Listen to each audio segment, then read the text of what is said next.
We have some major updates of mixed martial arts, starting with the news. The MMA community is shocked and not happy with Alex Pereira's next opponent.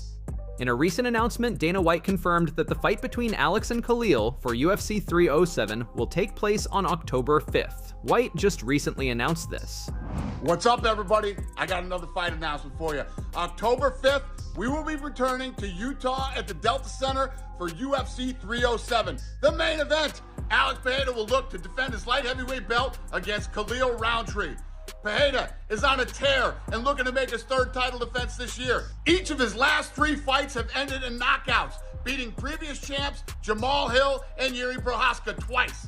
He will face Khalil Roundtree, who is on a 5-fight win streak, with 4 of those ending in knockouts. Here's how MMA community react. Jan Błachowicz said, "With all due respect to Khalil, but there are at least 2 higher-ranked contenders who are ready to fight Alex. He doesn't need special protection." Jamal Hill wrote, "Can't believe what I just saw announced. So a guy pulls out of a contender fight because of failed test for a banned substances and gets rewarded with a title shot? This is terrible for the sport and makes the rankings completely pointless." On the other hand, Magomed Ankalaev said, "I received a lot of messages today regarding the light heavyweight title fight. My job is to smash people's face who they put in front of me. I will destroy Rakic in Abu Dhabi, and I will not be denied. I don't need nobody to feel bad for me." Very shocking. Wait, no disrespect, but Roundtree getting a title shot before Ankalaev is crazy work? Nobody in the world expected that. No one can tell me the UFC doesn't protect Pereira. Alex Pereira is the most protected fighter of all time. Not even McGregor comes close. They skip the #1 contender Ankalaev because he's gonna take down Alex in 5 seconds and ground and pound his head off. Pereira is the biggest fraud in UFC history. As soon as Dana White announced Alex's fight with Khalil, Khalil also received criticism from MMA fans, to which Khalil responded by saying that if someone isn't excited about his fight or has a problem with it, that's their issue, not his. Yeah, so it doesn't affect me. I mean, I understand that he is upset for his own personal reasons. And I'm like, okay, but like, it's really none of my business what he thinks or, you know, what anybody else thinks, or what they believe about the business and how things operate. I don't think it's terrible for the sport. I think it's amazing for the sport. I think the fans are going to be 100% hyped on this fight. You got 2 guys. You got a guy like me. You got a guy like Alex. We're going to go head to head. It's exciting for the sport. I think it's an amazing thing for the fans. So yeah, I mean, whatever. I'm grateful for the UFC for this opportunity. Everybody else, whatever, you know, negative opinions, if you're anything but excited about this fight, maybe you got the problem. You know, I don't think it's the matchmakers or the company. It's like, if you have a problem with this, then yeah, I think the problem is yours. iShowSpeed just asked Dana White to fight Alex Pereira. During an event, Dana White meets iShowSpeed, where Speed asks him to arrange a fight with Alex. Reacting to this, Dana White declines by saying that it's a bad idea. Oh, it's good. It's unbelievable. What's good, bro? Yo, bro. Good to see you again. Yo, bro. I said next time I see you, said that you was gonna get me in a fight, bro. Okay, who do you want? I'm ready for my. Aiden Ross? No, I want Alex Pereira.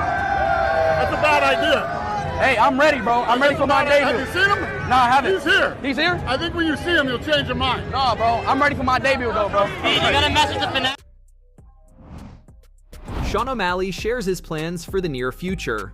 O'Malley recently talked about his plans after his fight at the upcoming event. As most of you probably know, he's set to fight Merab at UFC 306. O'Malley laid out what he's aiming for next. He wants to knock out Merab, then he plans to move up to the 145-pound weight class and try to knock out either Ilia Topuria or Max Holloway. Further down the line, he's hoping to get into boxing and face big names like Gervonta Davis or Ryan Garcia. I beat Merab, knock him out viciously, boom, land a couple extra shots before the ref can get in, and then Ilia Max fight and fight the winner of those, whoever wins that. If Max wins, he's the 45-pound champ and BMF. If Ilia wins, he's the 45 and BMF. So, you know, moving up would be a massive, massive fight for the company, for the UFC. I want a boxing fight. I want to get a big boxing fight. I want Gervonta Davis. I want Ryan Garcia. I want a big boxing fight. I got to earn that big boxing fight. So the way I do that is by going up a weight class and knocking one of those guys out. Like, you can't deny me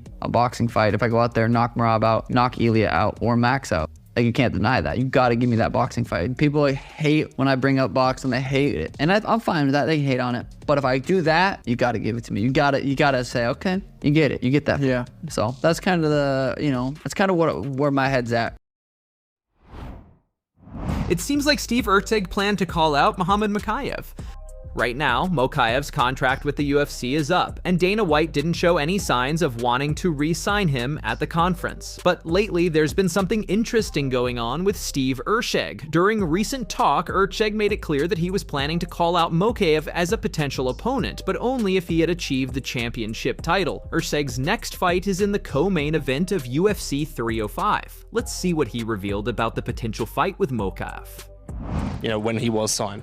Yeah, so I definitely was a potential, and if I won the title, I was calling him out. So oh wow, yeah, okay, so, all right. Yeah. Is there a reason for that, or why? Because I think he's very popular. Yep. I think he's a good fighter, yep. And I wanted to get one over. I just wanted to get one over him, obviously. But yeah, obviously that won't happen now. Unless he makes his way back, Unless he makes his way back, yeah. There's every chance. I mean, crazy things have happened. Merab just charged a heckler in the crowd at Craig Jones' invitational event and knocked his hat off his head. So during the CJI event, Sean O'Malley appeared on the big screen, and when this happened, a fan in the crowd yelled something insulting at Merab Dvalishvili. Merab was visibly unhappy and ended up yanking the heckler's hair.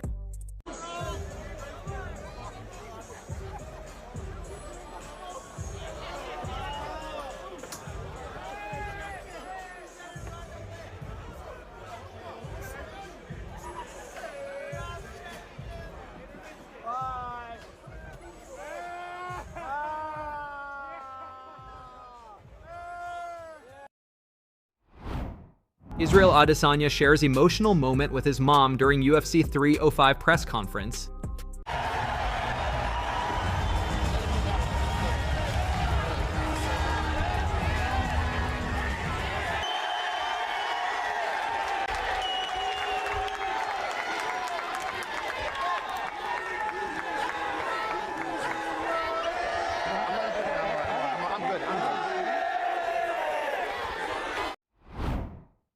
Khabib has cleared his debt with Russian tax authorities. Earlier this year, Khabib lost access to his bank accounts because the Russian authorities seized his assets over unpaid taxes, which were around $3.4 million.